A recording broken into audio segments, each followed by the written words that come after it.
My name is Mary, and I'm a survivor of domestic violence, or victims also.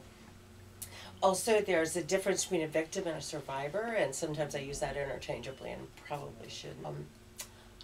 Even though it had been many, many years, I still hadn't processed all of it, and there were times when I just had to stop and just sob because of the memories. But now that I've gone all the way through it, I can pretty much talk about it almost not with no emotion. Of course, he needed to know where I was. He wanted me to spend every waking moment with him. And from my perspective, that just meant he loved me so much. Shoving, very verbally and emotionally abusive. And of course, never having any experience with that, I thought it was my fault. But of course, he told me it was my fault. I was taught, I went to Catholic school, and the nuns told us that the woman is in charge of making their home a family. People think stereotypically of a couple with domestic violence present because, I think there's a lot of unfortunate stereotype. Victim survives an incident. The abuser has to step up their game for the next one because they know that they didn't hurt you enough then, so the next time they have to hurt you a little bit more and a little bit more. And I think that is why it's such a progressive thing. And the progression, took years. My religion was, obviously not accepting of divorce. Nobody in my family had been divorced. So I really felt compelled to continue to stay and to work on it. And if I just would do all the right things, then he wouldn't do that anymore. Like, you could see his hand as the bruise. Shoved me to the floor, rug burns, pulled me by my hair, shoved me too, and then he pulled me by the hair across.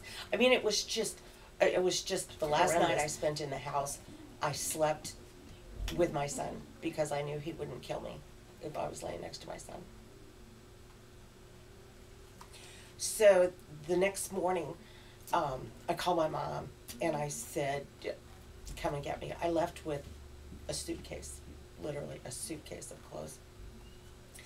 And when I called her, she said, Mary, this has to be the last time.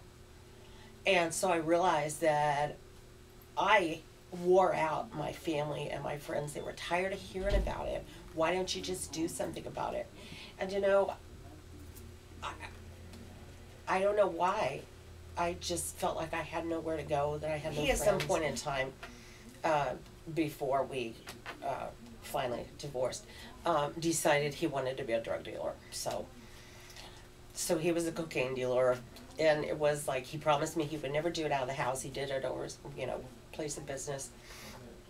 And so, by the time I left, it's like he was the guy with the drugs, who was going to be my friend. And was very, very scared, very unhappy. It took me some years, probably like 3 years, to get past all of it and to not be frightened anymore.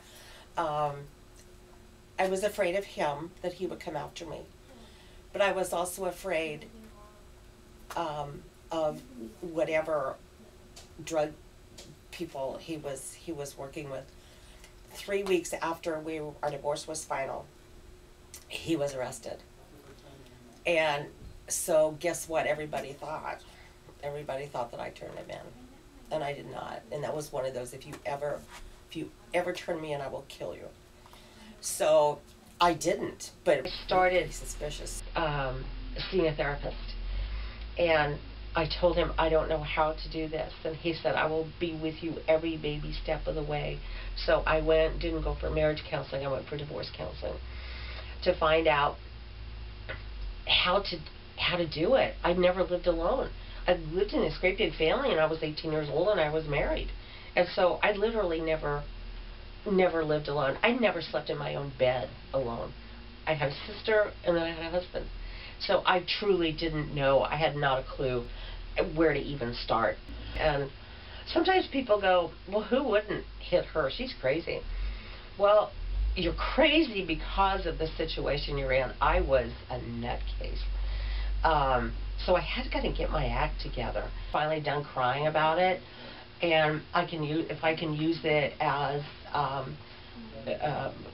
resource for other women to just say, you know, I was pretty much where you're at, and like I said, if there's anything I can do to help take that woman from a hellish existence to not just surviving, but actually thriving. And I got to the thriving part, and those incidents that happen just served to women who leave those situations think they are very, very weak, when indeed they are very, very strong, and they have no idea how strong. Or look in the past and realize how very far you have come emotionally. It's a shameful act. A therapist one time that I felt very ashamed, and she said, "You're not the one who needs to be ashamed." So lots of wonderful people helping me.